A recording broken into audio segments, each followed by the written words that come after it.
Welcome for one last mission to the Broken Sun.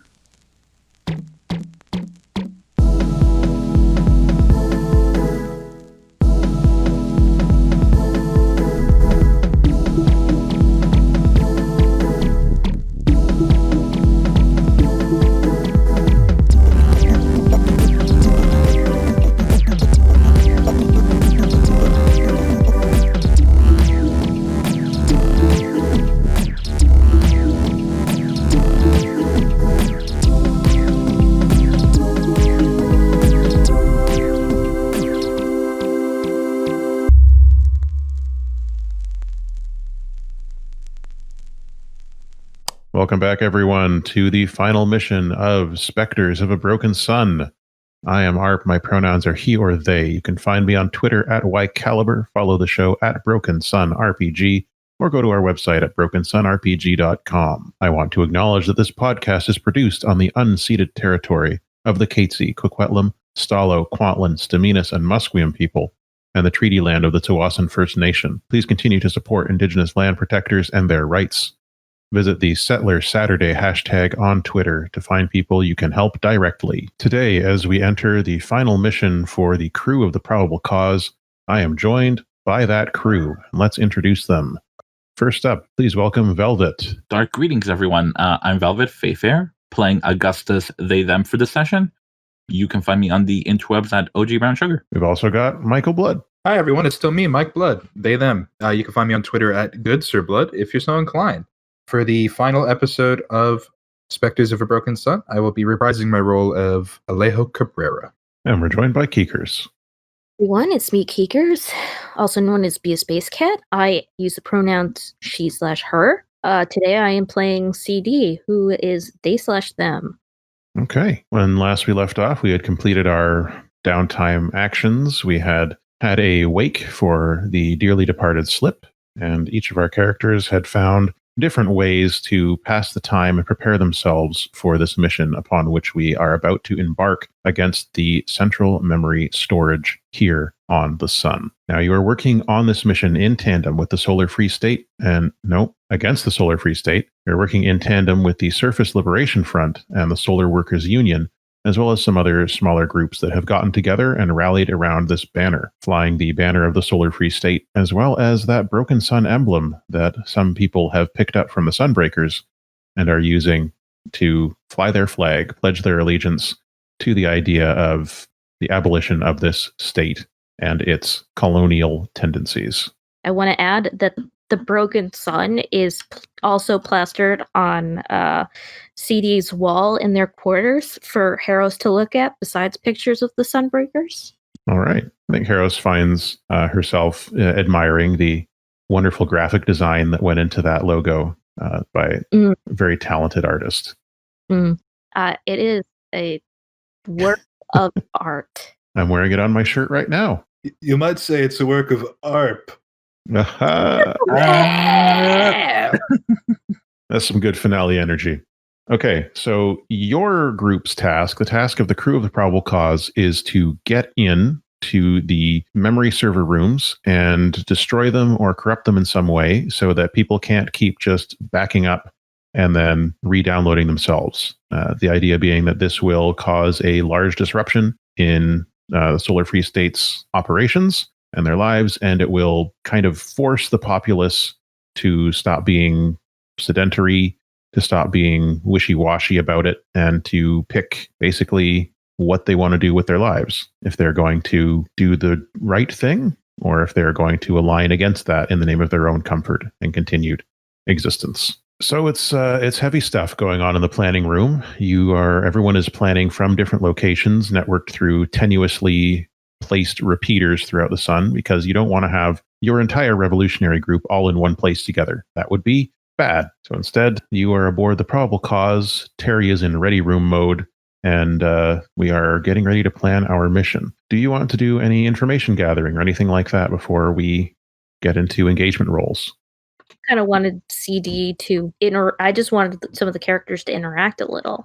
Go for it. We begin with free play. Yes. So everyone knows now that Alejo was part of Slip, correct? I don't know. Like Terry Okay. wouldn't have said anything about that unless Alejo indicated that he wanted that known. Yeah, Alejo is not let on, other Oh. than that Slip was instrumental in saving Alejo.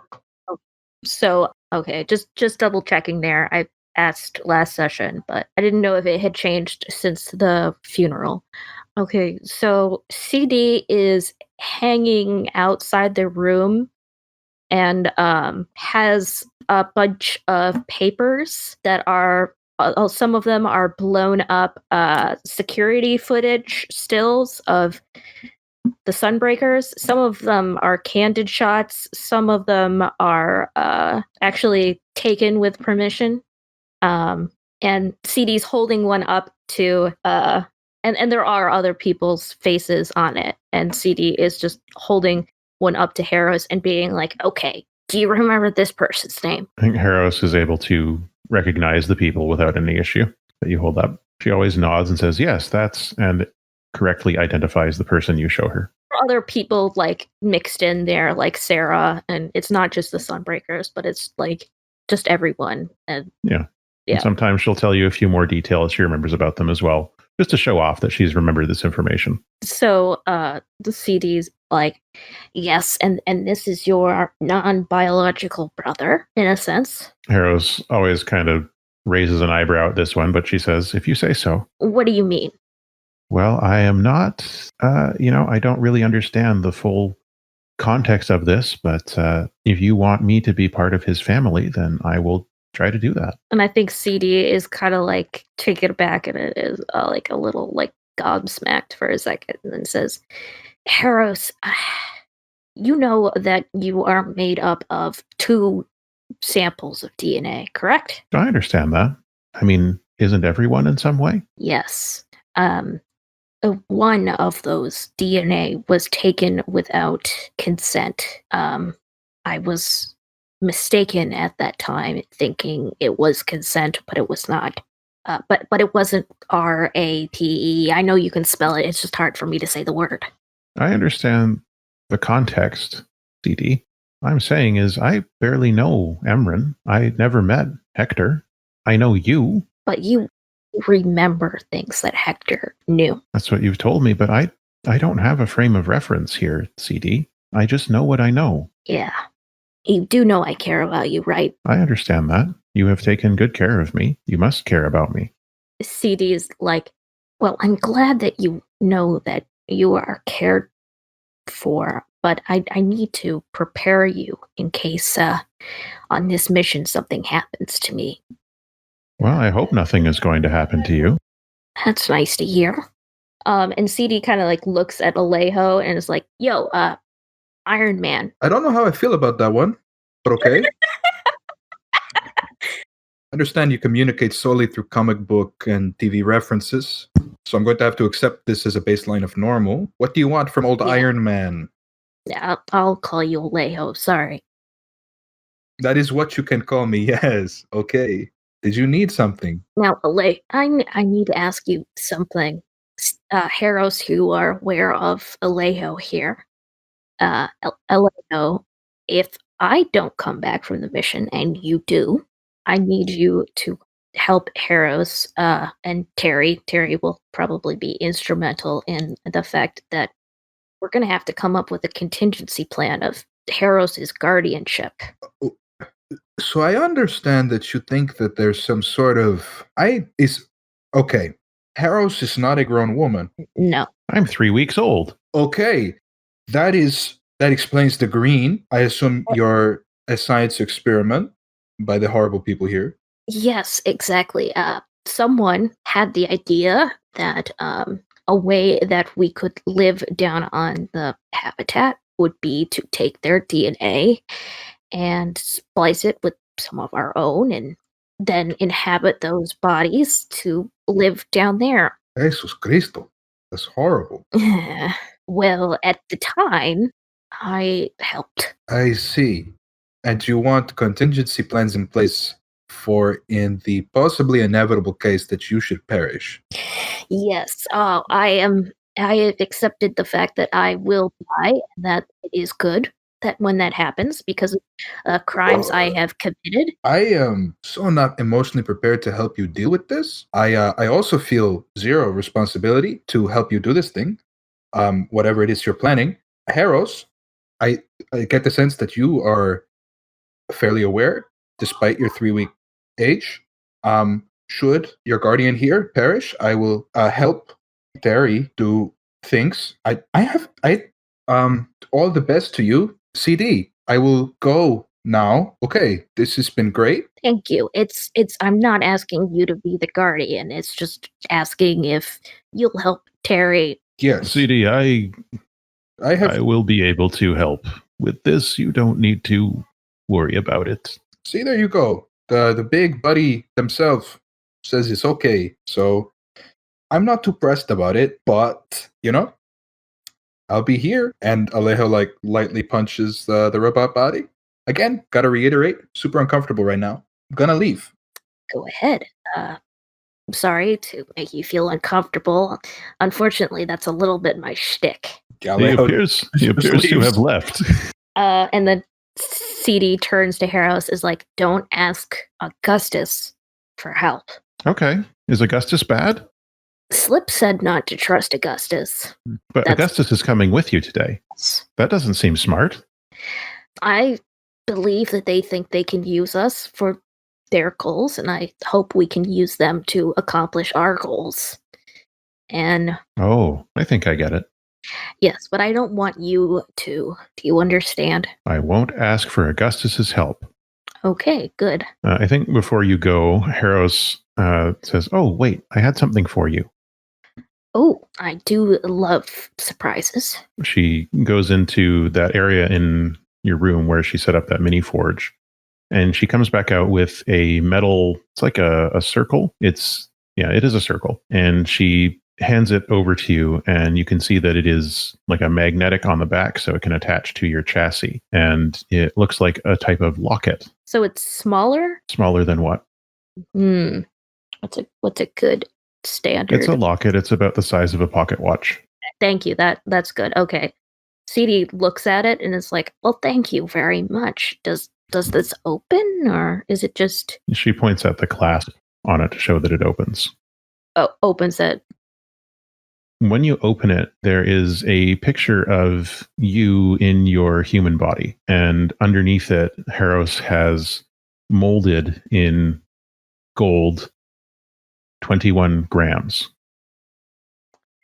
Oh my gosh. I'm actually tearing up right now.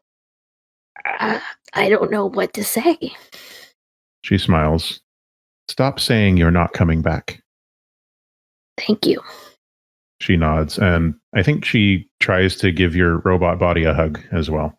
CD accepts this hug and hugs as best as they can as a robot. Please be careful, CD. Will do, kiddo. Who else has got something they want to do before we plan? Is YOLO around? Yep, YOLO's around, Chains is around, Crate's around, Sarah's around. I know Great. the gun.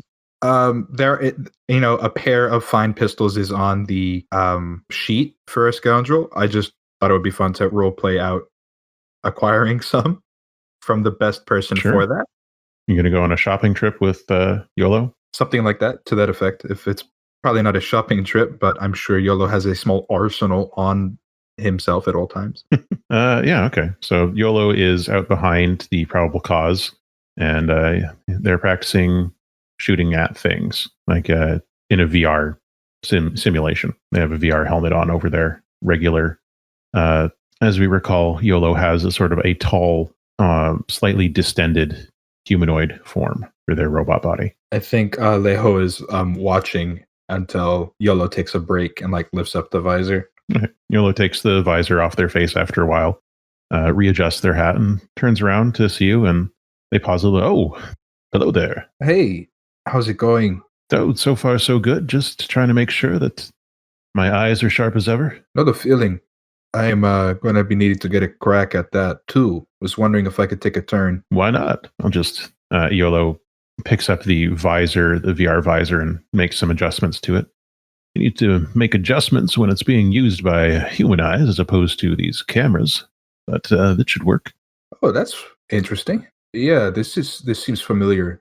Okay. So YOLO gets those onto your face, and you find yourself in like a simulated shooting range. It's like those. I don't know if you ever played Metal Gear Solid 2. There was VR missions that you could go on where you, the character, are fully rendered, but the rest of the environment is that green and black 3D rendered stuff. It's basically that.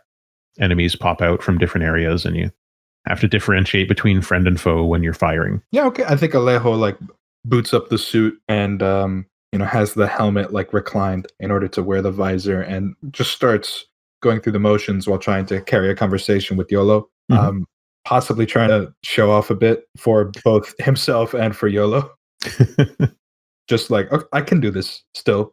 But You then want to do a fortune roll to see how your showing Okay, off sure. goes? Yeah. Let's do a fortune roll, I guess, using your scrap rating. 5 is not bad. Yeah, that's not bad. He says, hey, not bad. At one point, he steps forward and like helps you adjust your stance and the way that you're holding the gun.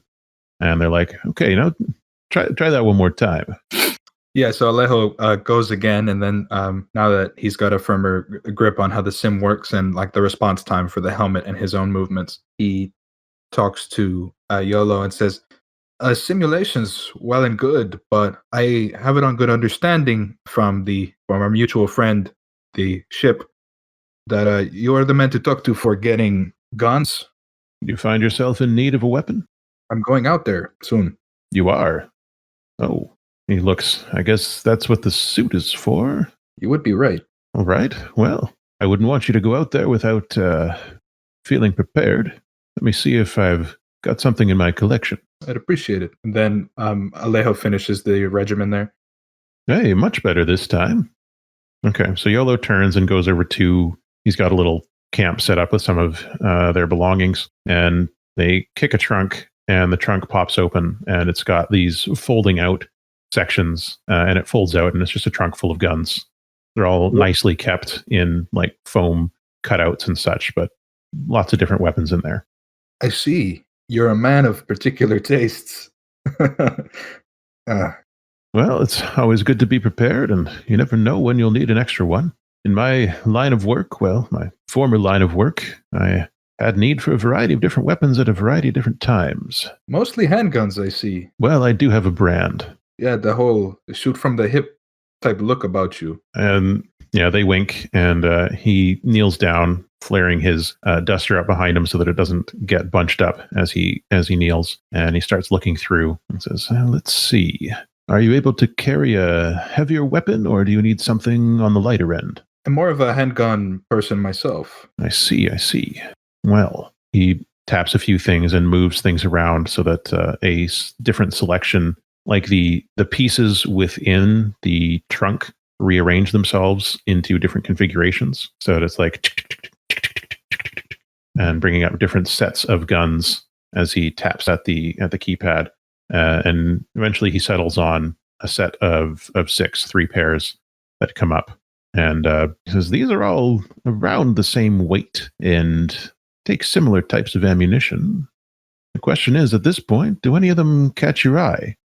That is that pair of twins there, shiny ones. He lifts them out of their foam cradle and weighs them for a moment, then they pass them over to you. Think I should do it. All right, then. He passes you a couple of clips as well. Okay, perfect. Then Alejo is like, how did they say it in the movies? Much obliged. YOLO tips his hat to you, standing up and sweeping around, and he says, anytime. He's hoping there'll be another one. I have a feeling. Alejo stalks off. YOLO resumes his practice.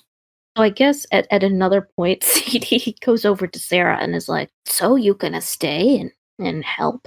Or? Well, all these refugees arrived, so don't really have a choice at this point. Honey, I know I'm a little off, but I hope you can see the sense of what I have been trying to explain to you about all of this. CD gestures being wrong.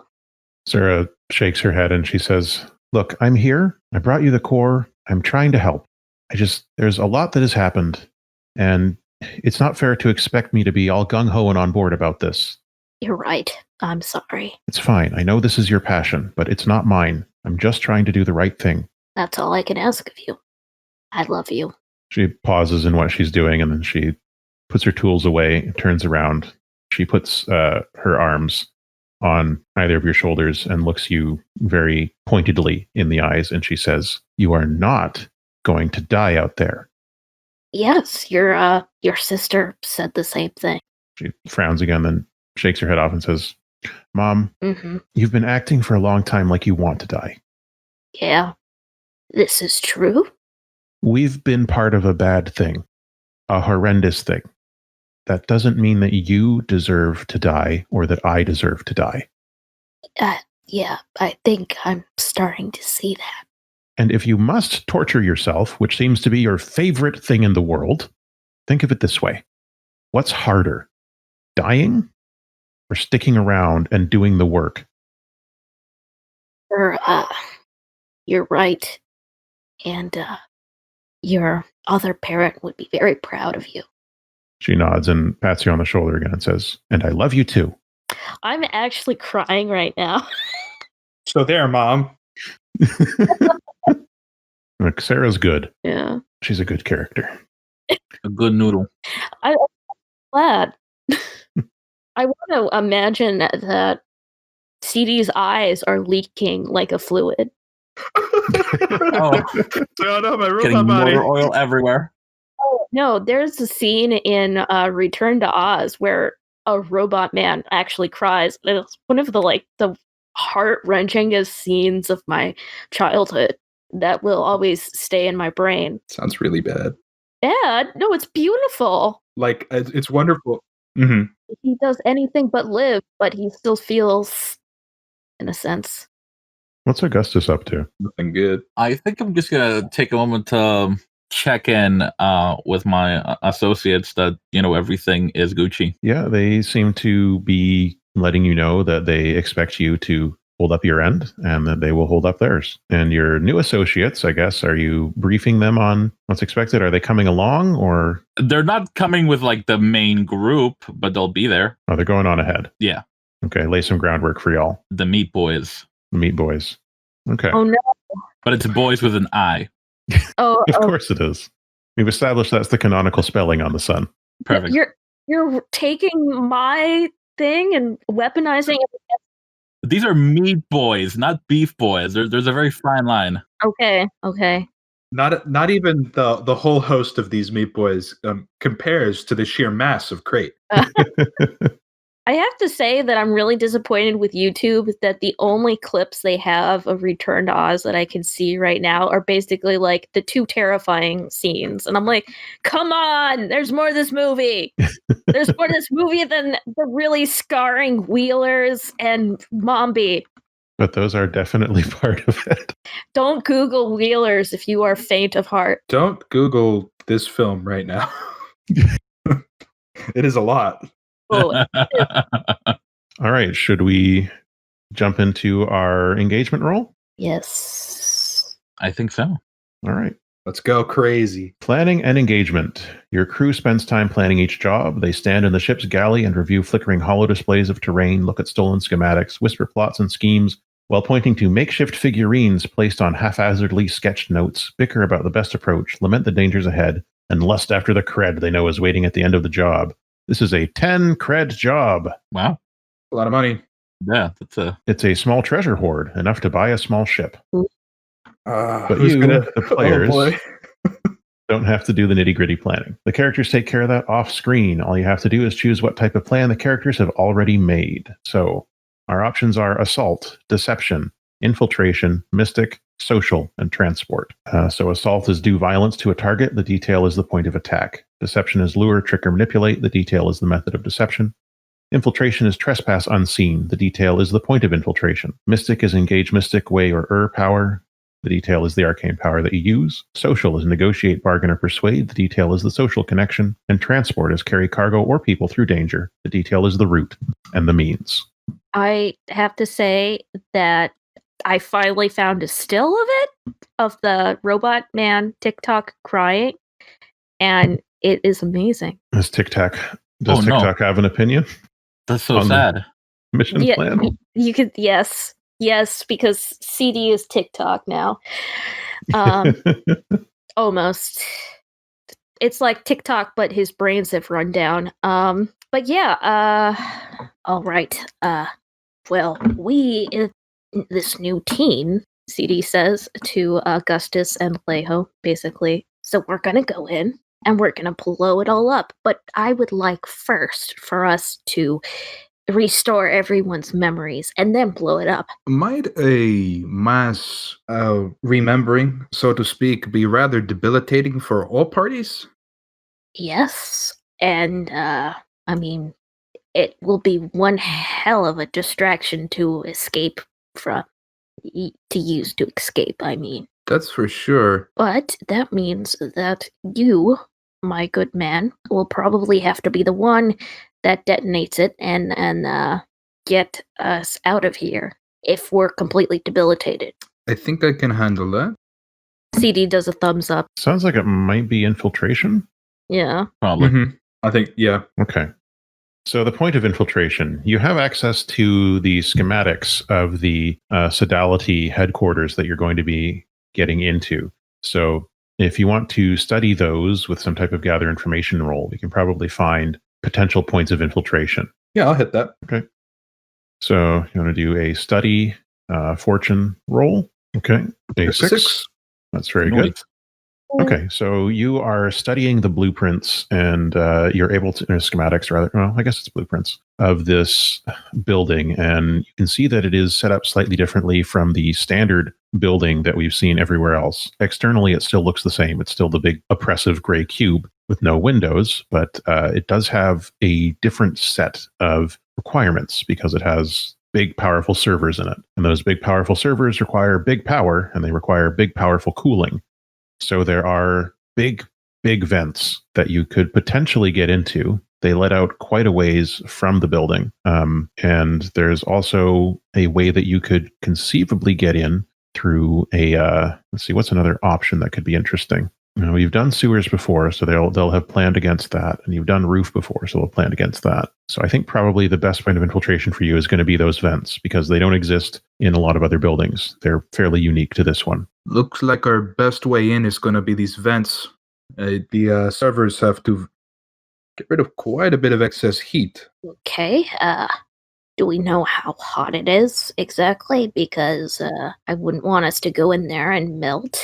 How hot is this exhaust? It's not going to be enough to melt you, but it is going to be uncomfortable for Alejo. The Terry suit will be able to protect you from the worst of it with, you know, the life support it has built in. I think Terry would let you know that once you give them the information about the heat. Yeah, the worst of it, the armor's going to take off. The two of you don't have to worry about it. I'm going to cook for a little bit, but been through worse. Funny, that happened rather recently with the Sunbreakers.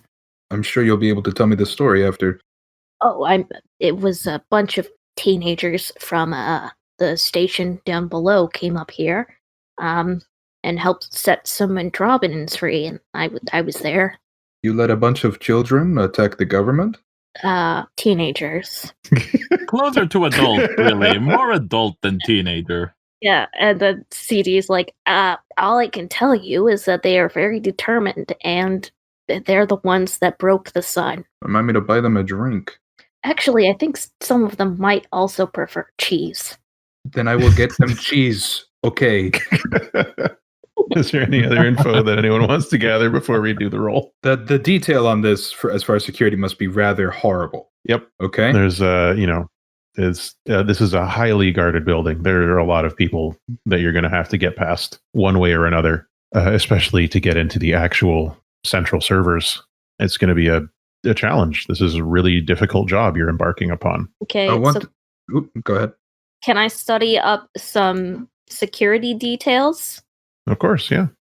Okay. Likewise, be a fortune roll because thanks to Gashram, you have access to a lot of these files that you really shouldn't. Oh, so I don't just roll my study. No, you can. That's fine.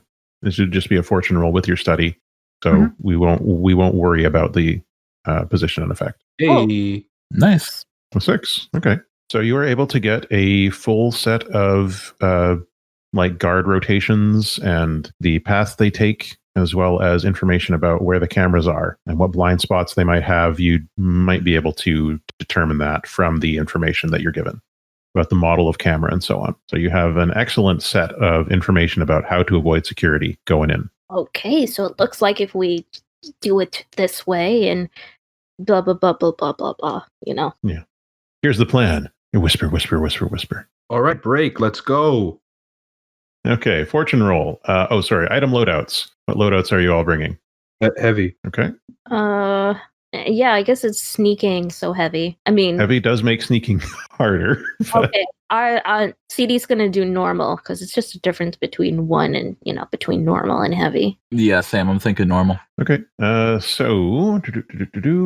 Major advantages or disadvantages. Is this operation particularly bold or daring? I would say that yes, it is. So you're at 2 at the moment. Is this overly complex or contingent on many factors?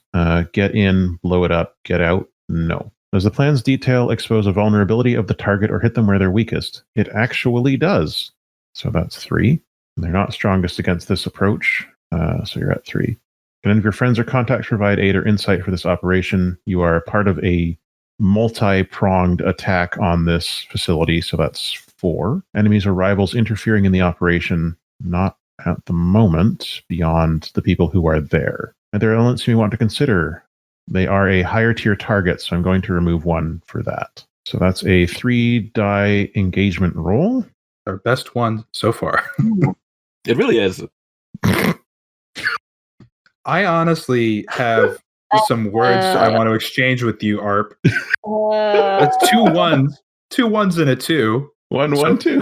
So we got a 2, which means we're in a desperate position. Yep. Mark experience. Not for an engagement roll. Well, I mean, when we start rolling. Yeah. Okay. Arp, I'm going to go to location redacted and fight you. Don't fight me. You want to fight roll 20. That's the haunted one. So haunted. All right.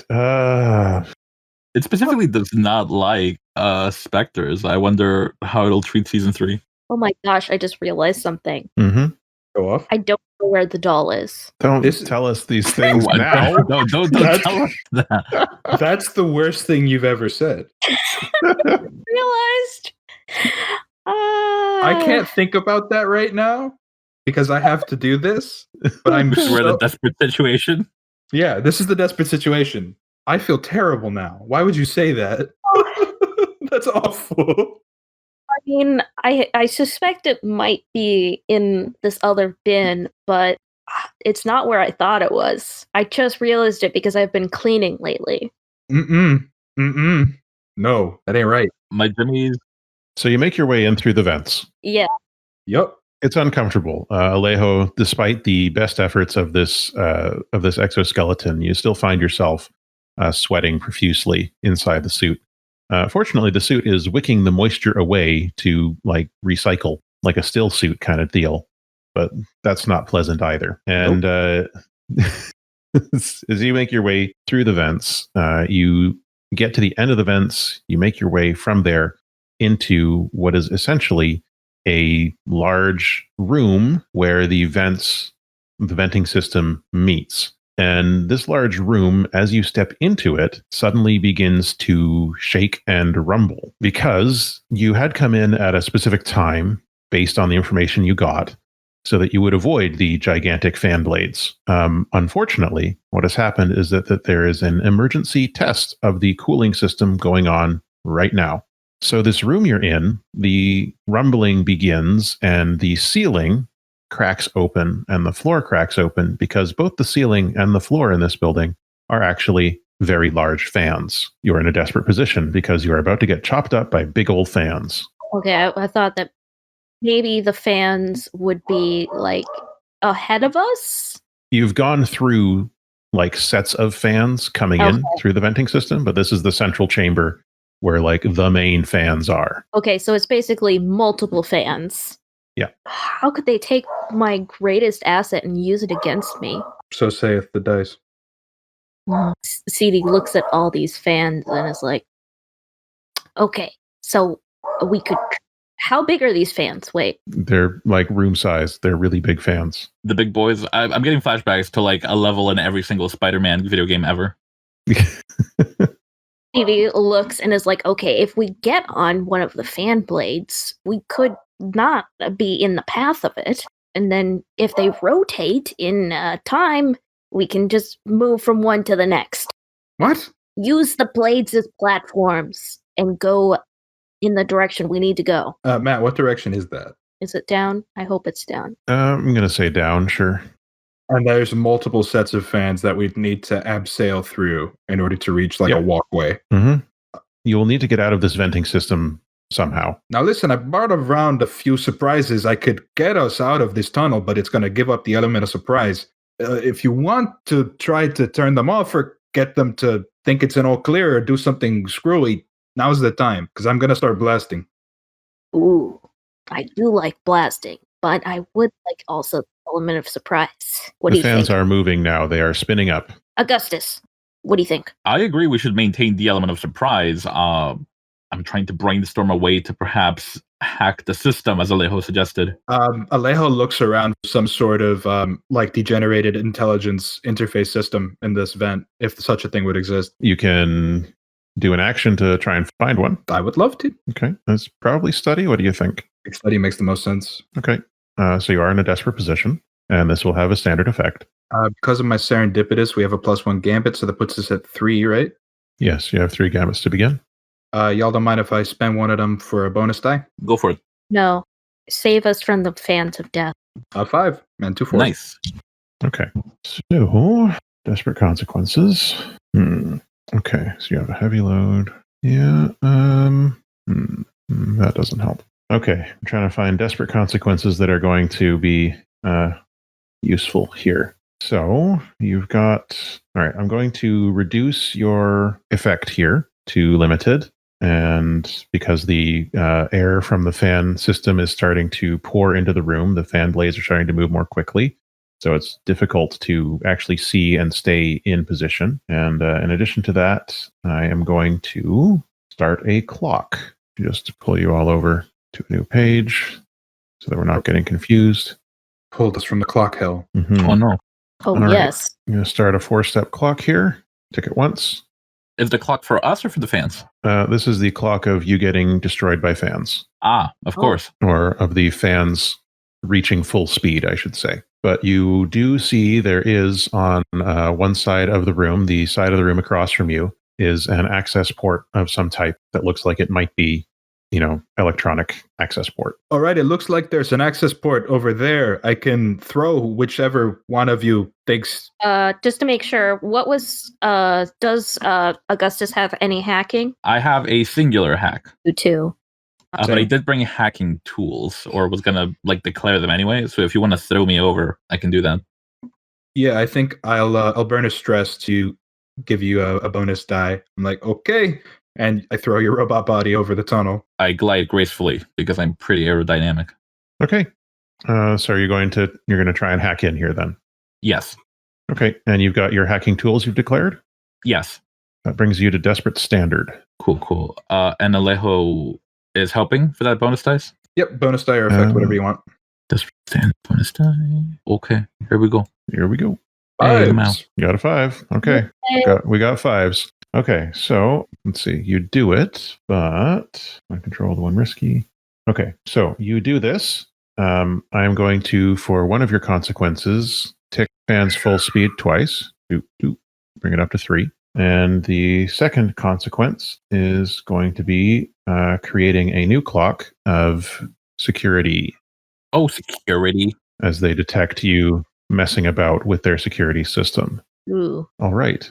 So you are hooked in. What is it that you're doing? You've got access to the systems in this room. Definitely whatever would make it easier for us to escape. So maybe slowing the fans down if I can't, You delay their startup? Shut down the test. Yeah, I think delay. Because I doubt I'm able to shut down the test. Not from here. Not yeah, with, so then I'll just slow down the fan as much as I can. Okay, so the fans are a little bit slower, but you are still in a desperate position. Security is on their way. Don't forget to mark your experience as you're doing desperate actions. So the fans, there's a groaning sound as the spin up slows down. It's still beginning to spin up, like it's still going to get to full speed eventually, just not as quickly as before. you've got a window to get out of here. All right, I would love to lead an action where we abseil down the tunnel. I'll set up multiple repelling points and just try to control everyone else's descent. Okay. So we are going to reverse, repel. Yes, exactly. So leading a group action, scramble, right? Yeah, definitely scramble. Okay. We get a +1 to avoid capture. If you think that applies. I don't think that applies here. You're not directly in danger of being captured here. You're just in danger of being destroyed by fans. Are we still desperate? Yep. Desperate standard. Mm-hmm. Desperate standard. Group action. Everybody rolls their scramble. Oh, not bad. Yeah, so we got a For 4 me, there. anyway. Yeah, I mean, considering it's 0 dice, 4 is pretty good. Yeah. I done did a sport. Hopefully someone gets a 6, though, because desperate consequences do suck. Oh wait, I need to roll.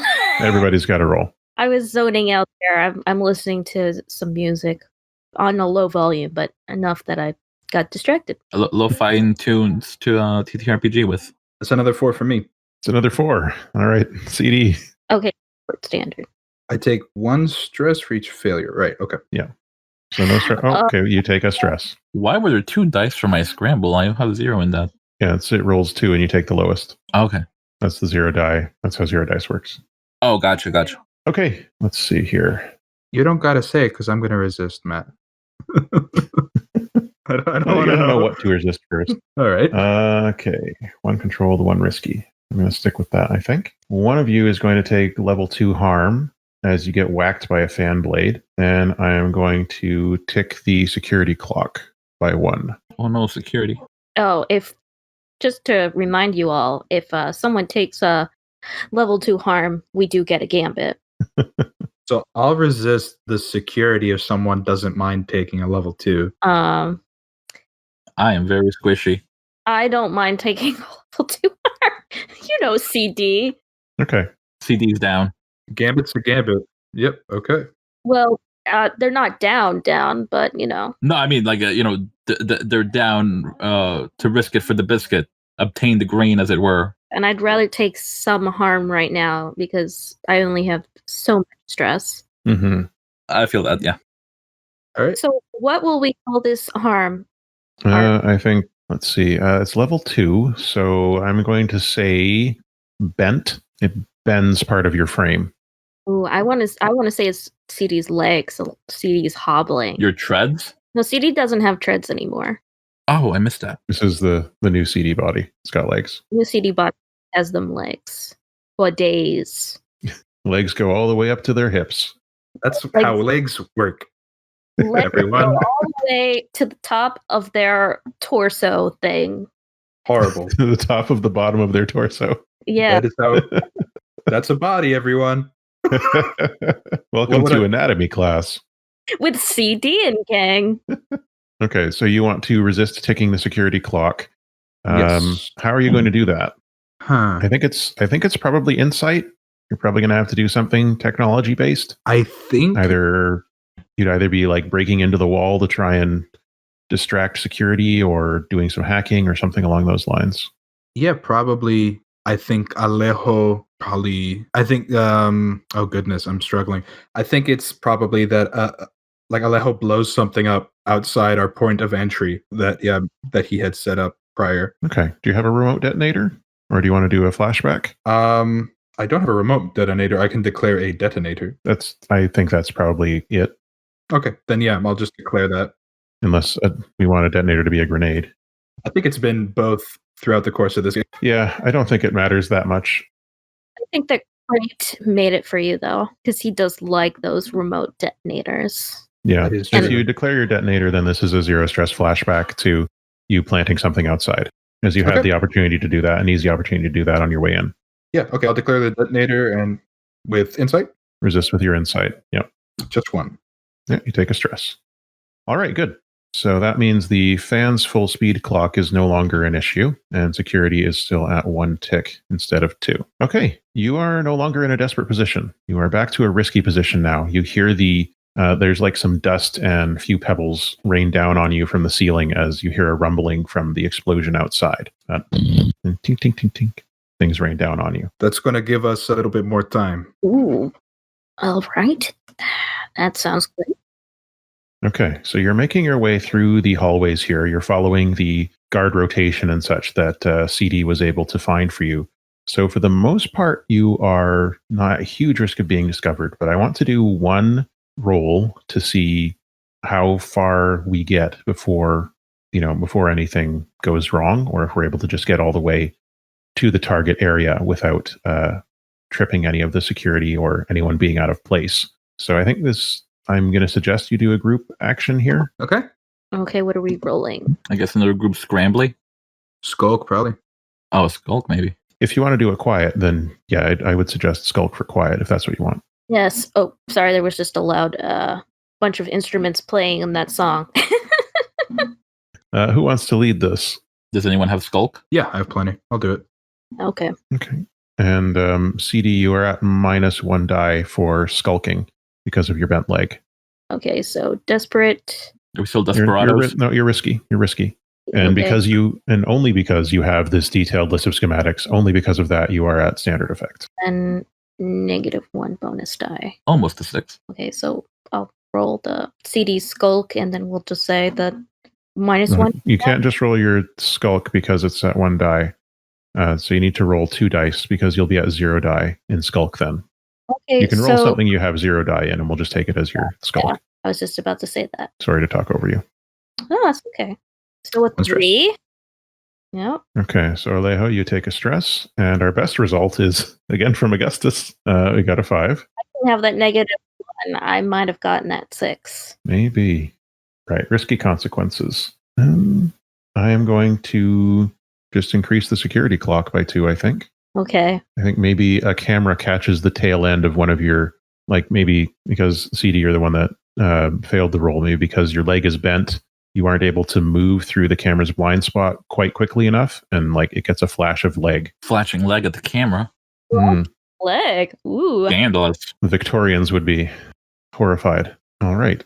So, right, you make it to the outside area. You're just beyond the like lobby that leads into the central server area. You've gotten through the vast majority of this building without being detected, although there was that brief moment that you think maybe my leg was on camera. Hard to say. In the lobby, there are guards, though. Like there are 2 guards who are just always in front of the door to this part of the facility. They're just always there. There's a pair of guards there. They are in large robotic bodies they're like a rectangular prism shape stood on end, so like long and tall, but it's also a little bit tapered, almost a triangular body. There's a singular camera lens on the front side of the top of this monolith shape, and each one of them has a pair of arms and then a wheel sort of thing, like an orb at the bottom that they roll around on in multiple directions. And both of these are a mauve color with gold highlights. What is mauve? It's a kind of purple thing. Okay. Close to fuchsia. It's a light purple. One of the first colors that, the first color was a synthetic dye. Oh. Little history back there. It's definitely on purpose. I put a picture of mauve in the vision board. Oh, right on. Thank you. No problem. If one of you can get the 2 of them to come over here, and I get the drop on them, it's going to be over. Ooh, I can be a pretty good distraction. I was just about to volunteer you. CD gets really excited and then pulls out their violin. Okay. It sounds like this might be a setup action. Yes, this is probably a setup. Okay. So a setup action, this is some type of social thing. You're trying to get their attention. So what do you want to roll for this? I really always want to say attune when CD plays the violin. One day. Maybe one day. I don't know about this one. I don't know if you're attuning to anything with your violin right now. You're trying to get attention. Yeah. Maybe like a command or a sway. Well, wait a second. Should I push myself? Can I push myself in a setup action? Yeah, you can push yourself. You can use a gambit. You can do all the things you can normally do on an action. It's just a setup action will give whoever acts on your setup increased effect. Okay, so CD is a doctor and not a distraction. But I guess in this case, they are a doctor causing distraction. one time CD was out on the field and there was no painkiller, so they had to distract the person while someone else was cauterizing the wound. Okay. And did so with music, I assume. Yes. Okay, so set up another character with your action. If you achieve it, any team members who follow through on your maneuver get +1 effect or improved position. Okay, so I'm guessing that I'm at risky standard. You are indeed. Right? Yes! You got yourself a 6. That's very Nice. good. So that means that you start playing the violin. Do you have a song in mind? CD starts playing the Return to Oz Rag March, which is the song at the end. Okay. Do, do, And do, do, do, do, do, do, do, do, do, do, do, do. so as you are playing it, the guards rotate a bit to look at each other, and their camera eyes on the front flash at each other in some type of code. They don't say anything. And then they both roll over there to check out what's going on in this hallway. They have their weapons drawn as one of them stands next to the hallway and the other one goes into the hallway to, see all of you there. Before they do, if they're in front of the hallway and I just hop out from around the corner John Woo style and use my fine sidearms and spring an ambush. Okay, let's give it a shot. Okay. So I get a +1 die if I attack from hiding. Okay. And you either get improved infect or improved position. You are at risky standard right now. I'll using my fine sidearms. Is that going to make it risky great, or is that why? That's what gives you standard. That's what I figured. Yeah. Let me take risky. Let me take risky great with improved effect then. Okay. Risky great. Anything else that'll help you on this roll? I'll have 3 dice. Is this a scrap or a skulk? This is scrap, I think, if you're jumping out to surprise them like that. All right. It's going to be 3 dice risky great then. Okay. 5 is the number of the day. You got a 5. Okay. So you leap out and you blast your fine sidearms borrowed from YOLO at these 2 monolithic mechanical men. And let's see here. What should we do as a risky consequence? Well, simple enough. I'm going to inflict a level 1 harm and adjust the clock for security, which would fill it. Level 1 harm is going to be smashed. I think as you are firing, you take out the one that was about to come into the hallway with a blast right through its eye camera, and the other one comes in like right behind it, like a well-oiled machine, and just slams you in the chest with one of its arms. Sure. I have tenacious, so I'm going to take that harm, but I can ignore it. Okay. So the security clock fills up, which means there's going to be an alarm. You are at your destination. There's still a guard droid though, right? You just took them both out. Oh yeah, the other one's there. Yeah, the other one, I think I'm going to say you took the other one out, like it smashed you. You fired your gun at the same time. Oh, all right. Yeah, so you got them both with your roll, but yeah. All right, out of time. We're moving. It's great effect after all. Positively smashing. The alarm goes off. Whirp, whirp, whirp. You start to hear the sound. You're a really funny person, CD. As Alejo starts running down the hallway toward the doors. You start to hear the sound of, in the hallway behind you, security doors slamming shut, coming down from the roof like thump, thump, thump. Move it or lose it. CD starts rushing. Yeah, there's a big old door in front of you as you get into the lobby here. The cameras have seen you now, so there's not really any point hiding anymore. At this point, I think you are gone loud, as they say, in the business. But here's this door. That is what they say. All right. Anybody else bring any more explosives? I used mine. Ooh. Or do you have a more deft way inside? Give me a second. Do we have any more gambits left? You have 3 gambits. Okay. Because I was thinking I would hack and then also use one of the gambits to get inside and lock the door behind us. Is that possible? You'd have to do something to lock the door, but yeah, it's possible.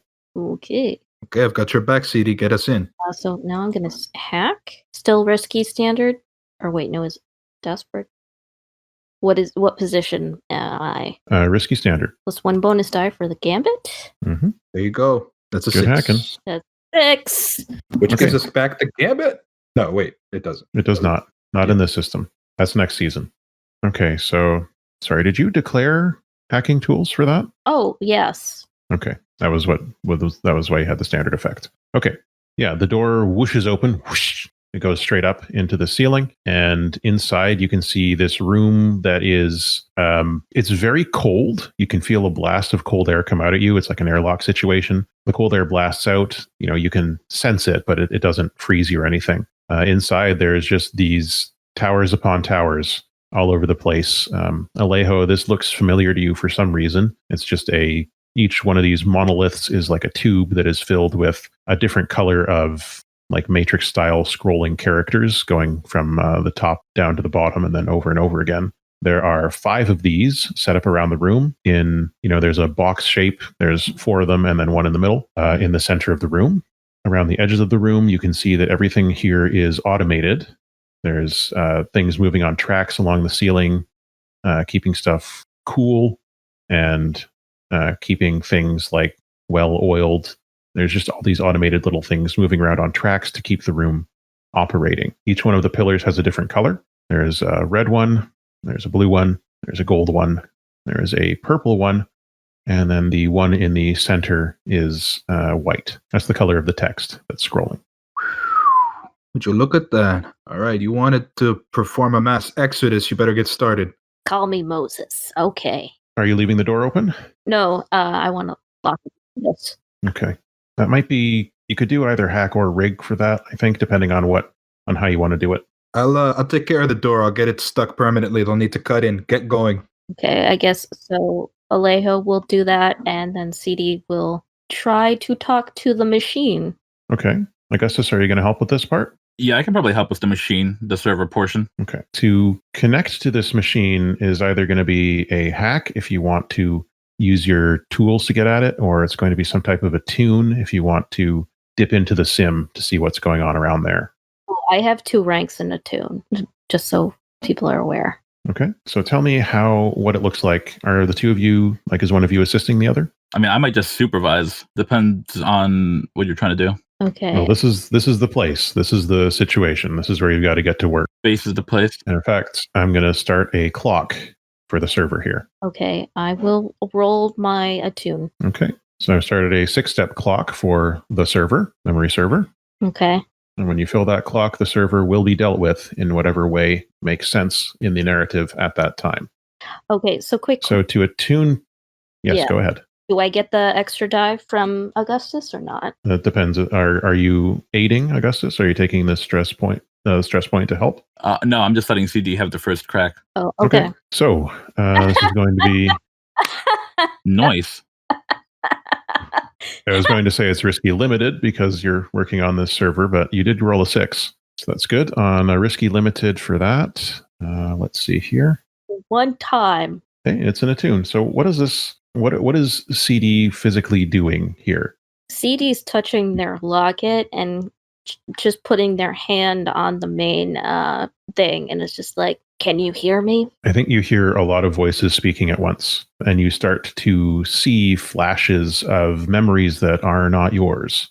As you are connecting to these machines, you can feel it pulling at you in one direction or the other. And I'm going to add a tick here, 2 ticks, as a limited success for the memory server. Okay, that's probably keeping you pretty busy, I guess. Alejo, do you want to deal with the door? Yes, I will declare some repair tools and just try to break the mechanisms that allow the door to open. Okay, so that'll bring you up to standard effects. You're still in a risky position. What are you gonna? If it's rig, it'll be standard effect. Yeah, I have 2 ticks of rig. Okay, let's give it a shot. Oh, and CD, did you use a gambit on your attune roll? You didn't, so that means we have 3 gambits. I'm gonna use a bonus die then. Okay, I will take away one of those gambits again. That's a 6. That's a 6 on the bonus die too. Musical gambit. Wow. Okay, good. So with that, you are able to get the door closed and shut. It doesn't look like it's going to be opening again anytime soon. Like you've essentially broken the mechanism enough that it is stuck shut. So you'll have to find another way out of this room, but no one's getting in that way. All right, I think Alejo tries to set up where there is cover on that door and try to just case the whole room, look for other points of entry. How's it going over there? Lot of voices. Part of me wants to say that like something on CD's face. Like their display is just kind of normally their eyes, and it's just their eyes. But flickering in and out instead of the regular eyes is a picture of Anubis. Okay. While CD's doing this, so CD is attuned. Can CD like try to attune again to? You might want to do a different action because you are now attuned to it. Okay.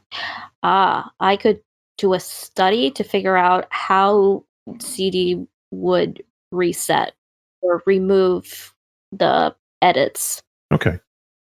So that's probably hack or study. What do you think? Which one do you want to use there? You want to use study. Okay. With the study, again, you'll still be in a risky position. I think it'll be limited effect to start with. Okay. Well, a 5. Not bad. Okay. I'll take this one more time.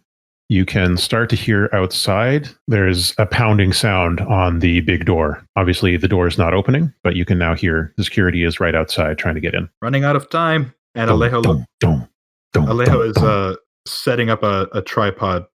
That's what we can see him doing. Okay. So as this is happening, there is a rustling sound, a slight rustling noise. And you turn to see Alejo as you are keeping your overwatch. There are 3 people here in this room, other than the people that you are expecting to be here. They are coming out from behind one of the 5 pillars, and each one of them is holding an assault rifle. It's a group of meaty boys. And they look briefly around the room, and they whip up their guns and begin firing on Alejo. You're going to take the level 3 harm perforated. I'm going to declare... Ooh, that's rough. Declare my armor for 1. Okay, that'll reduce it to level 1 harm. Okay, I'm out of load. That reduces it to level 1. Yeah, I'll take that.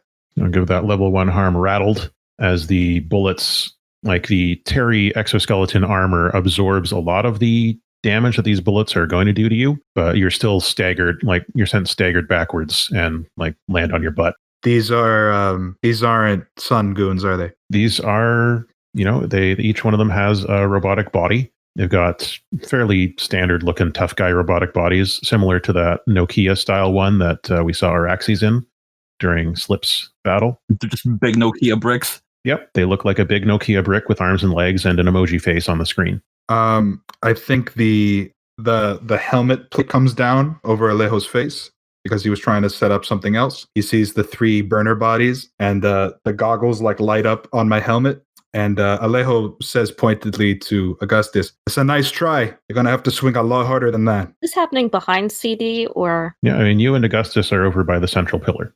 CD's like head kind of spins around 360 owl-like. So it turns around and comes back to where it was? Oh. No, I know what you meant. I'm just being a jerk. I misspoke. Yeah, so and CD sees this, and then CD turns to Augustus and is like, "Is this you?" Is this me? No, it's just business. And then I will slap them with the EMP. Oof. If I may. Okay, a lot of things are going to happen here first. So I have shoot first. When there's a question about who acts first, it's me, and I'm ready for anything. When being ambushed, I gain potency to all actions during a flashback. My first flashback costs 0 stress. Okay. So Augustus, you are attempting to plant that EMP you procured on CD. Yes. Okay. And you took the moment to say it's just business. So in that moment, what does Alejo do? Keeping in mind you are still under fire from 3 assault rifles. I think so. My first flashback cost 0 stress. I think I had Terry get into contact with Gasrum to have a heavy blaster stored in this room. Okay. Now that is going to be a difficult thing to manage. Let's see here. How would that... I guess they could try to redirect something from elsewhere in the facility. I'm just trying to think of how feasible this is as a flashback. You gain potency to all actions during the first flashback cost 0 stress. Okay, right. You would have to do an action during this flashback to make this work. And I'm trying to decide what that would look like. Let's see here. This is probably going to involve hacking. Okay. Because you'll be working with Gashram and Terry to hack the automated delivery system here to move a heavy blaster into the room instead of something else that's supposed to be in here. So that costs you 0 stress because of the ambush, and you'll need to do because you would be hacking into this system, but you would have help. I would say risky limited hack action. We have 2 gambits. You have 2 gambits. I'm going to use a gambit for standard effect. Okay. What's a devil's bargain, Matt? Ooh. Okay. So this is a devil's bargain for the flashback action, not for what's happening right now. Let me think. For the flashback action, yes. Yep. For your hacking in the flashback. Okay. The devil's bargain in your flashback action, your hacking is recognized and Section Blue sends back up to be in this building. Oh, that's so fine. Oh, All right. wait. Does that mean? Oh, you know what that means. Let's not pretend. I'm getting them all at once. Okay. All right. Risky standard, 2 dice. Okay. Let's do it. 4. Okay. I'll be honest. So, yes. Okay. So, let's see. What's the consequence at the time? Well, obviously, we know that Section Blue is here. That's something that we'll see when we get back to the present. But the actual consequence at the time, risky consequences. Okay. Yeah. I'm going to start and click tick a clock twice here. That is Section Blue getting through the door. Okie dokie. So you had the hack stuff to stop CD from getting EMP'd? That was to have a heavy blaster in the room. Yeah. Right. Let's And have a heavy blaster in the room. this is just to say I have a heavy blaster, and then I also act first in most combat situations. And so I hope to blow Augustus away with this heavy blaster before Augustus EMPs you. Before you shoot, just to clarify, did you take 1 damage from the robot in the hallway? Yes. I mean, 1 harm? I took. Can you have 2 1 harms active at a time? Yeah. Yes.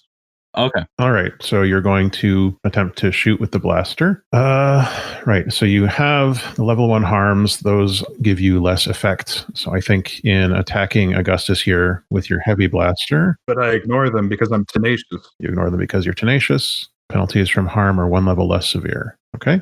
So you have standard effect to attack Augustus because he is standing right next to CD, and I assume you don't want to hurt them. I'm so sorry. It's all good. They are standing right next to CD. Probably. Would you say that if I'm attacking from a hiding or spring a trap, this counts for a +1 die? I don't know about that. Let's see here. Springing a trap would imply that you were expecting Augustus to do this. This was a trap for Augustus that you have set.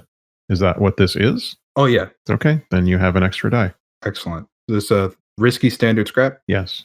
I love you, Velvet. It's all love.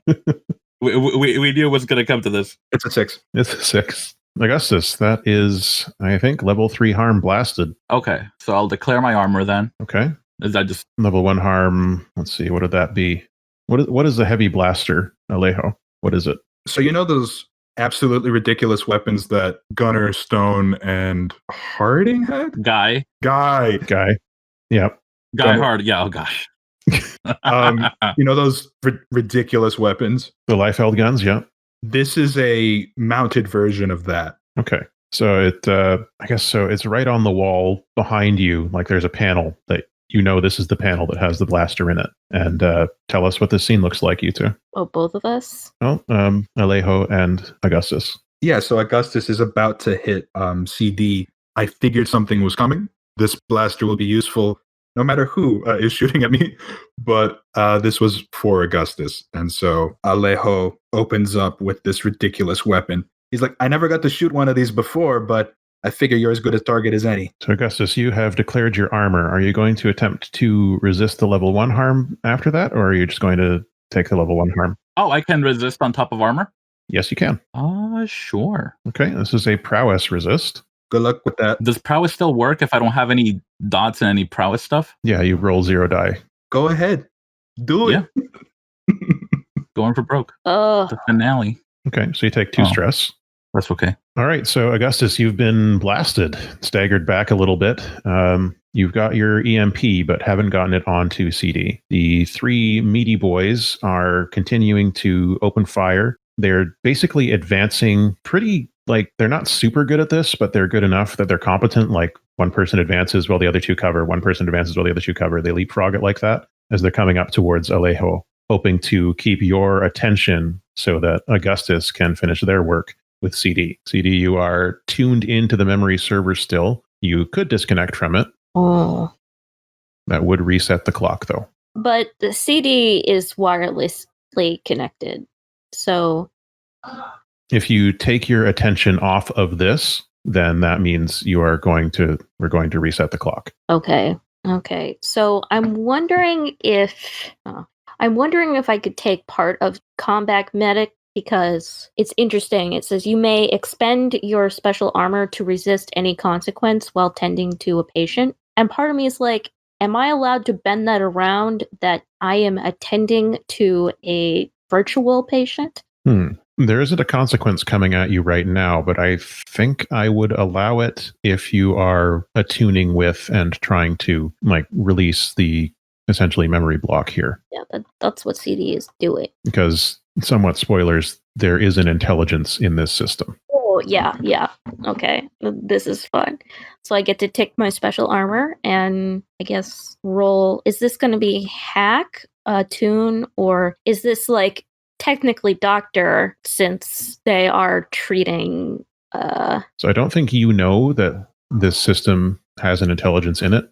I'm telling you that out of character, but yeah. So it depends on how CD is approaching this. It is basically hacking, but it's up to you what you want to roll, and I'll tell you what the effect will be based on that. Well, okay, so the good news is if I do this while tending to a patient, saying that this is a patient, that means I can resist any consequence with your armor. Yes. With the special armor. Does that mean that further down the line I could declare other armor too? Yep. You can declare regular armor. Yes, that's separate from your special armor. That's what I meant. Okay. So I guess I'm going to do that. I don't know if that's more attuning. You tell me what you want. I want to say that CD, in this virtual space, you see this Anubis standing there, and their eyes are shut, their eyes were open, and then their eyes shut, and one of their ears lifts as if trying to triangulate where they're hearing the blockage or sensing the blockage. Okay. So, sorry, what's the roll you want to do? Guessing that's attune. Okay. Or else that's study. Yeah, so you're at risky. Oh, actually, you're in a desperate position right now. Desperate limited. You've got someone trying to get you with an EMP. That's desperate. Yeah, I get to... XP! XP! Okay, well, that's a 5. Okay. So, as a 5, I take this up one more time. We're now at 4 out of 6 on getting the memory server dealt with. You're making your way through the firewalls. You are swimming through a sea of other people's memories. And as you see, there is a pulsing center that is represented in the sim as you're seeing it as this glowing polyhedron. And you can't quite count how many sides it has because it's always changing. But around it, represented in the sim, is all these chains that are holding it in place with a big old padlock in the middle. And you sense something almost calling to you from this floating polyhedron that's chained into the midst of this memory server. As you are going, there's constant distractions because every step you take through this unspace, you are walking through another memory. You see intimate moments. You see shame, anger, hatred, but also love, compassion, and healing. Moments that you have no right to see, but you must make your way through them as you attempt to set all of these free. The consequence here is that I am going to fill the section blue clock. But I can resist that consequence. You can resist that consequence. By expending my special armor. If that's what you want. Okay. Then I will not fill the section blue clock. Yeah. So, near the mark that your special armor is used up. And what's going on out here where I wanted to say people something. are not in the memory ocean? Go ahead. CD wanted to say something, looking at the lock, and CD's like, "Oh great! I left my Magatama at home to unlock the Psylocke." So what's happening out here? Reference. Alejo, these goons are advancing on you steadily. Augustus, you have just been blasted away. I mean, you haven't been knocked across the room or anything, but you're still a few steps from CD. I have another gift for you, Velvet. Go for it. Matt, on the scoundrel sheet, it says Mystic Ammunition doesn't cost any load. Okay, what is that for you? I may or may not have stolen from YOLO, and these are like EMP rounds for robots. Ah, okay. So a type of EMP bullet, basically. Yep. So this says it's a large caliber shell designed to be fired from a specialized gun that releases mystic energies when it hits. It grants potency against mystic targets. So you have, basically, it's a large caliber shell you're going to fire from your heavy blaster that you've got here. And the mystic energy is an EMP that it's releasing when it hits. So it grants you potency against, a mechanical humanoid. That's my hope. Okay. So you plan to fire on Augustus again? Yeah, this is for Augustus. I'm going to let those goons get a bit closer first. Okay. I think in order to get this shot off, you're going to have to resist getting shot yourself first. Then I will tell you what. If I were to target the goon squad instead, would I still be facing that danger? You're in a desperate possession, Yeah, regardless, because you're under fire. absolutely. If you try and take out the goon squad, then you can remove that particular obstacle to you taking on Augustus. But the time you take doing that will, of course, give Augustus time to do things, because you are just one person. Yep. So I'm going to send a round down the pipe at these meat boys and give them the what for? Give them the business. I load a shell that has the business written on the side of it. So they're tier 0 and you're tier 1. So this will be desperate great effect. Okay, and does that factor in the fact that it's mystic? Because you get one of those. Okay, desperate great. Scrap, I assume? Yeah, if that's how you want to do it. Where are we at for gambits? 2. Everybody cool if I take one? Yeah. We had like light side points and dark side points. That's what these dice are right now. Basically. So that's going to be a 3 dice desperate great at these goons. Okay. 6. Okay, they're gone. How do you deal with them? Describe this to me. This rifle gun has multiple barrels, so I shot a burst at Augustus, who planned to be shot at. So Augustus had to back off for a second. I rotate the barrels using the computer interface. The barrel rotates. I load this EMP round, and it discharges like a grenade, and it impacts near the group. Okay, so you're using the mystic ammunition on them? Yes. Okay. All right. So yeah, in that case, the EMP lands on the ground, and even their hardened Nokia bodies scramble. Their faces turn into the eyes turn into X's, and the mouth becomes a frowny face with a tongue sticking out, and then the displays flicker and go blank. The 3 of them fall down on their face. Augustus, what are you doing in this moment? There's a brief moment of relief, as now I don't have to pay the meat boys. Yeah, you know what? I think this did not go as smoothly as I planned. So I think I'm gonna take my gambit. So I did bring along my spooky gauntlet, only with the happy box, because I was afraid of any quiplash from the sad box. And I'm gonna just like ET phone home CD's head and try to use them as a conduit to exert my will on the memory servers. What do you think, CD? I said that Augustus can try.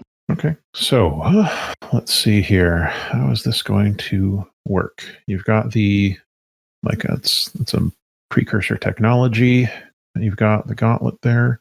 Okay, so I think this will be CD needing to resist this consequence. Okay, this sounds like to avoid being used as a conduit in this way, you're going to need to resist with your resolve. Oh, my weakest one. Am I also rolling ARP? No, this is to establish the link. If the link isn't established, then you can't roll through CD. So CD first has to resist the link unless they don't want to resist it. Yeah. Can I use something that's 0 load? Like what? The locket. What do you want to do with the locket? CD is going to touch it and therefore strengthen their resolve. Okay. Sure, I'll give you a bonus die to that. Heck yeah. Friendship. Love. Family. Heart. Yeah. So you're rolling 2d6, and we're hoping that you roll You're going to do it. well here. It's going to happen. Yeah. Whoa! Oh, wow. All right. I don't even feel bad anymore. All right. The dice have spoken. That's a I don't even crit. feel bad about this anymore. Oh, Augustus, pack it up. Pack it up. Go That's home. No, I don't even feel bad about this anymore. It's all good. Okay, so you rolled a crit on yours. Oh my gosh. Like, he did it. I told you it was time. Eso mismo. Hoy es la día. Oh my gosh. Okay, CD. So you clear one stress I did. from that. And I think as you're holding on to it, you remember telling that story to Heros and, the moment that you shared there that led to this engraving of, the embossing of 21 grams onto this locket. And touching that, you are reminded, well, what is in your mind? What is it that allows you to resist this so strongly? I want to say it's a crowd of the people that CD has lost.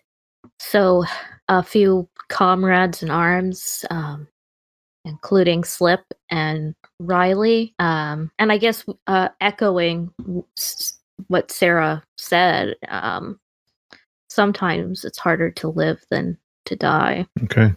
So all these moments flash through you. Augustus, on your end, you are reaching out and touching CD with the happy gauntlet. And as you do, there's a moment where it feels like you are making the connection. You are getting through them and into that sea of memories. And there's a feeling of triumph that is welling up in you until in front of you in the sim, as you're about to enter it, you see Slip. Of course. Their avatar barring your way. And what do you think Slip says here, Mike? I think it's something really innocuous, like Slip shakes their finger at Augustus and says, "Didn't I tell you that I was going to come back?" I want to ask though, like, is this just CD's memory of? It's a little more complicated than that. Okay. Slip is haunting Augustus. Okay. So this ghost of, in many ways, your rival bars your path, and you can feel this outpouring of determination from behind Slip's avatar as CD rallies with the, power of love and friendship.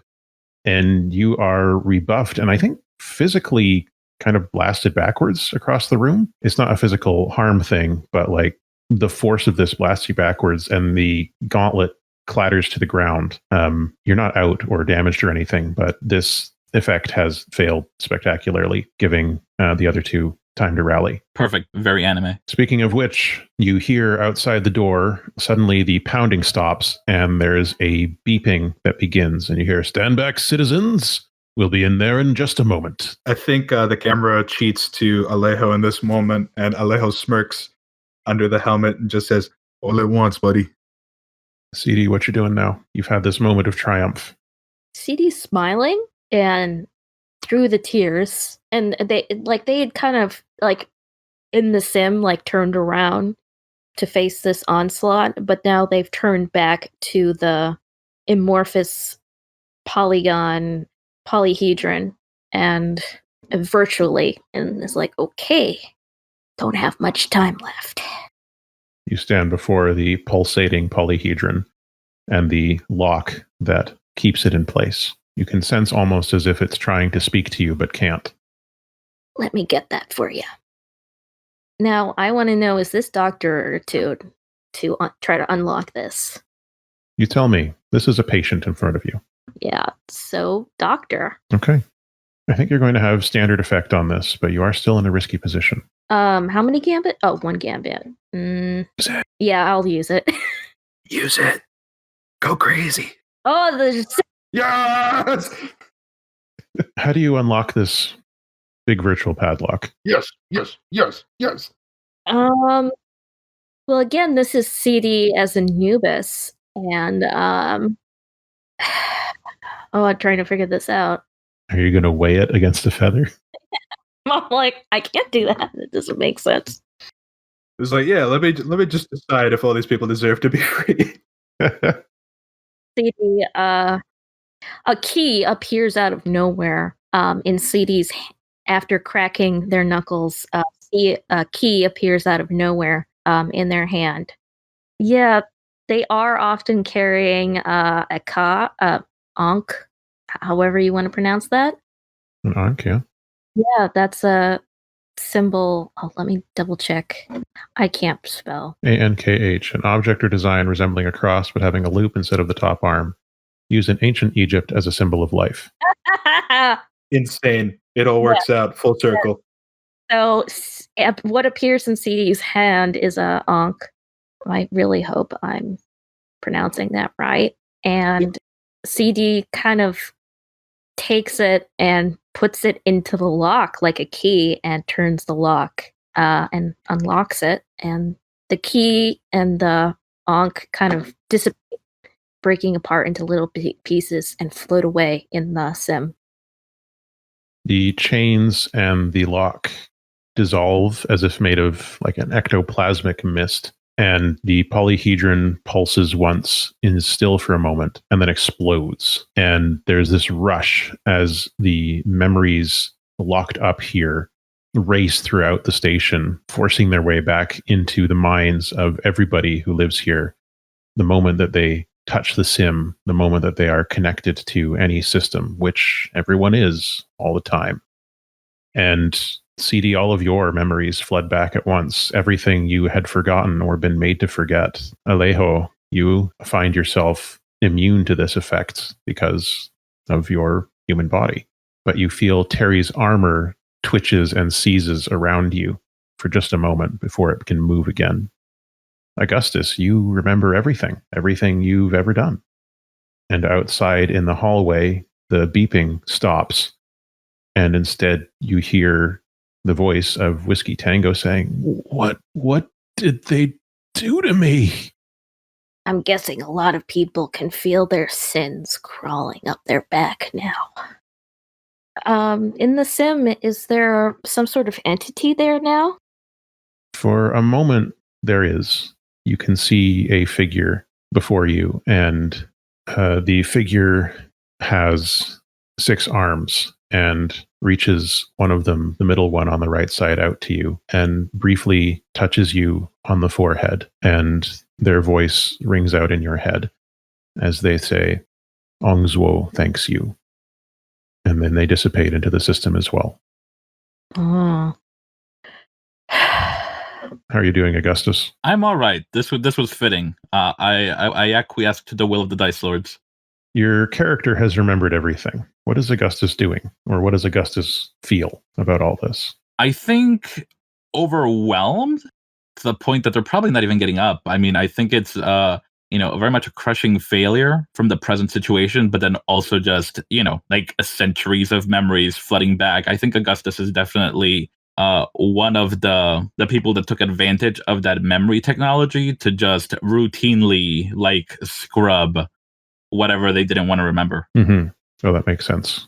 Thinking of Augustus as we know them. CD, is there anything that CD had forgotten that has come back in full force now? Becoming a robot. Okay. Is that something you want to talk about? CD was part of the army and a medic and volunteered to go through with it to a degree. And I think CD remembers the pain and then waking up and everything being different. And I think CD remembers sorry. It's okay. Do you want to come back to this? Or just leave it at that? CD remembers looking down at the habitat and crying. I think you hear those tears, those cries echoed in the hallways and throughout the buildings outside. And standing in this unspace as the memories unspool around you, you can feel anger, you can feel sadness, you can feel despair as people's memories flow around and past you and return to them. And everybody begins to remember everything. And most people are in tears, overwhelmed either by, the happiness of memories gone, or the bitterness of memories gone, or the anger and rage that they feel about what's been taken from them, or just in general overwhelmed by this rush of sudden memories. And Alejo, you are the only person right now in this whole area who is not affected by this. What do you do? I execute Augustus. Velvet? Hell yeah. Go for it. Okay. Do we want to leave it at that? That's a pretty cold ending. I love it. Yeah, savage. CD is not aware. CD's not looking. No, you're caught up in some things right now. Okay. Well, that brings us to the end of this session and to the end for now of the stories of these characters. I think epilogue-wise, Alejo, you're able to take CD and essentially walk out of this building. No one is able to challenge you. I also kill Whiskey Tango. Whiskey Tango is on his knees. He has his hands on his face. They are digging into the skin part of his cyborg body, and there is blood coming down his arms as he is full out sobbing. And is that the end of Whiskey Tango? Yeah, I think Alejo is carrying CD, puts CD down for a bit and says, actually, I don't think there's any call for a one-liner. I think Alejo does it clinically and then carries on, leaving. Okay. When you get outside, it's like the sounds that you can hear are not the usual sounds of this place. It's just occasional moans and cries and sometimes laughter, whether hysterical or not. But everybody is currently being just awash in these literal centuries of memories, some of which they have not had in them for years and decades and even centuries as well. The things they are remembering, the things they chose to forget, the things they never wanted to know, the things the Solar Free State didn't want people to know or remember. And yeah, Terry is there. The 3 and 1 have all now been liberated. Is CD aware enough when they get back to sit down and hug some people? I think we're not going to go into detail right now, but we can see, like, as the camera is pulling out at the end and the credits are getting ready to roll, CD doing these things, like CD and Sarah hugging each other and crying, and Harrow's not really knowing what's going on, but putting her arms around the both of you as well and holding on to you. Alejo, your exoskeleton unfolds from around you, and I assume it's probably time to get into that wheelchair again and enjoy the freedoms it gives you without the burdens of the exoskeleton. Yeah, it's all healing now. It's all healing now, we hope. And as we pull out, we see suddenly sirens begin to go off all over the sun as everything begins to change, we hope, for the better.